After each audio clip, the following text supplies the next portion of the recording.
এই রমজানে একটি নামাজের কথা বলবো, শত কষ্ট হলেও এই নামাজটা আপনি ছাড়বেন না, একবার হলেও এই নামাজটা আপনি পড়বেন। নবীজি এই নামাজের এত গুরুত্ব দিতেন, নবীজি বলেছেন জীবনে একবার হলেও তুমি এই নামাজটা পড়বে। এই হাদিসটি ইবনে মাজাহ শরীফের, তিরমিজি শরীফের এবং আবু দাউদ শরীফের 1297 নম্বর হাদিসের মধ্যে এই হাদিসটা বর্ণনা হয়েছে এই নামাজের কথা। নবীজি তার চাচা আব্বাস রাদিয়াল্লাহু তাআলা আনহুকে ডাক দিয়ে বলছেন, চাচা আমি আপনাকে এমন একটি নামাজের কথা বলছি, এই নামাজটা আপনি প্রতিদিন একবার হলেও আপনি আদায় করবেন। চাচা যদি প্রতিদিন সম্ভব না হয়, অন্তত সপ্তাহে একবার হলেও আপনি নামাজটা পড়বেন। যদি সপ্তাহে সম্ভব না হয়, তাহলে আপনি মাসে অন্তত একবার এই নামাজটা আদায় করবেন। চাচা যদি মাসেও আপনার পক্ষে কষ্টকর হয়ে যায়, বছরে একবার পড়বেন। যদি বছরেও না পারেন, জীবদ্দশায় অন্তত একবার হলেও নামাজটা পড়বেন। কারণ এই নামাজটা এত পাওয়ারফুল নামাজ। এই নামাজটা আদায় করার কারণে আপনার প্রকাশ্যে অপ্রকাশ্যে যত গুনাহ করেছেন, আপনার ইচ্ছায় অনিচ্ছায় যত গুনাহ করেছেন, আপনার অতীত জীবনে যত গুনাহ করেছেন, সব গুনাহ আল্লাহ আপনাকে ক্ষমা করে দেবে। চাচা এই নামাজটার নিয়মটা একটু ব্যতিক্রম। এই নামাজটাকে বলা হয় সালাতুত তাসবিহ। এই নামাজের মধ্যে অতিরিক্ত কিছু তাসবিহ পাঠ করতে হয়। সুবহানাল্লাহ, আলহামদুলিল্লাহ, লা ইলাহা ইল্লাল্লাহ, আল্লাহু আকবার। এই চারটা তাসবিহ একত্রিত করে সুবহানাল্লাহি ওয়াল হামদুলিল্লাহি ওয়া লা ইলাহা ইল্লাল্লাহু আল্লাহু আকবার, এই তাসবিহগুলো, এই বাক্যগুলো এখানে পাঠ করতে হয়। 4 রাকাত বিশিষ্ট এই নামাজ সালাতুত তাসবিহ 4 রাকাত পড়তে হয় এক নিয়তে। 4 রাকাত নামাজে প্রতি রাকাতে 75 বার করে করে মোট 300 বার এই তাসবিহটা পাঠ করতে হয়। সুবহানাল্লাহি ওয়াল হামদুলিল্লাহি ওয়া লা ইলাহা ইল্লাল্লাহু আল্লাহু আকবার, এই তাসবিহটা, এই দোয়াটা 75 বার করে করে প্রতি 4 রাকাতে মোট 300 বার করে আপনি পাঠ করবেন। কি নিয়মে পাঠ করবেন আমি আপনাকে নিয়মটা শেখাচ্ছি। আবু দাউদ শরীফের 1297 নম্বর হাদিসের মধ্যে যে নিয়মটা এসেছে, আমি এই নিয়মটা আপনাকে শেখাচ্ছি।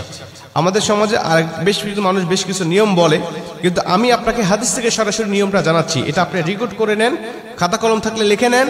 প্রয়োজনে এটা যেহেতু সোশ্যাল মিডিয়াতে যাবে, ফেসবুক ইউটিউবে যাবে, এটা আপনি সেভ করে নিজ আইডিতে শেয়ার করে রেখে দিবেন, যাতে আপনিও শিখতে পারেন, অন্য মানুষকে শিখাতে পারেন। আপনার শেখানোর কারণে কেউ যদি নামাজটা আদায় করতে পারে, ও যে সওয়াবটা অর্জন করবে, সওয়াবের একটা অংশ আল্লাহ আপনার আমলনামায়ও দান করবে। এজন্য এগুলো মানুষের কাছে ছড়িয়ে দিবেন যত সম্ভব হয়।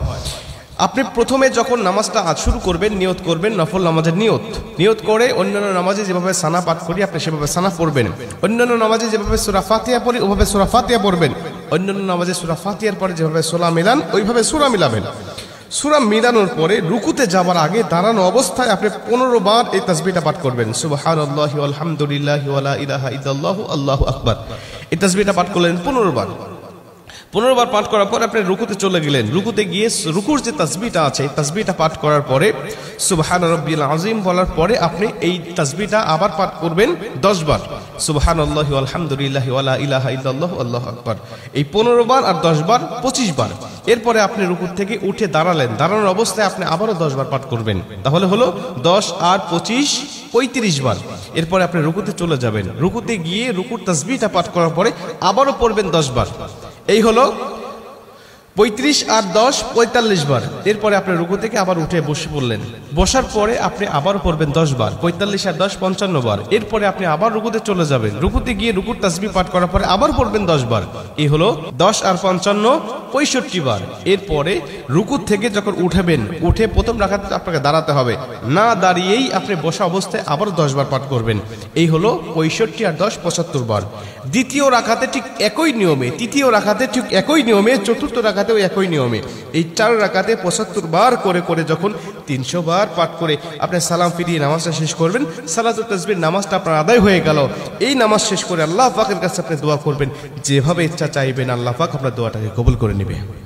আমরা দেখেছি বেশ কিছু পিকচারের মধ্যে, বেশ কিছু জায়গায়, বেশ কিছু লেখায় আপনি এই নিয়মটা বর্ণনা করার পাশাপাশি একটু ব্যতিক্রম বর্ণনা করা হয়েছে, যে শেষ রাকাতে সেজদা থেকে উঠে বসে না পড়ে রুকুতে যাওয়ার আগেই মোট 25 বার পড়তে হবে। অর্থাৎ রুকুতে যাওয়ার আগে 10 বার আর সানা পড়ার পরে 15 বার। এই নিয়মটা বর্ণনা করা আছে, কিন্তু হাদিস শরীফের মধ্যে আমি যেটা বললাম এই নিয়মটা বর্ণনা করা আছে। অতএব এই নিয়মে যদি আপনি নামাজটা আদায় করেন, আশা করা যায় আপনার নামাজটা কবুল হয়ে যাবে।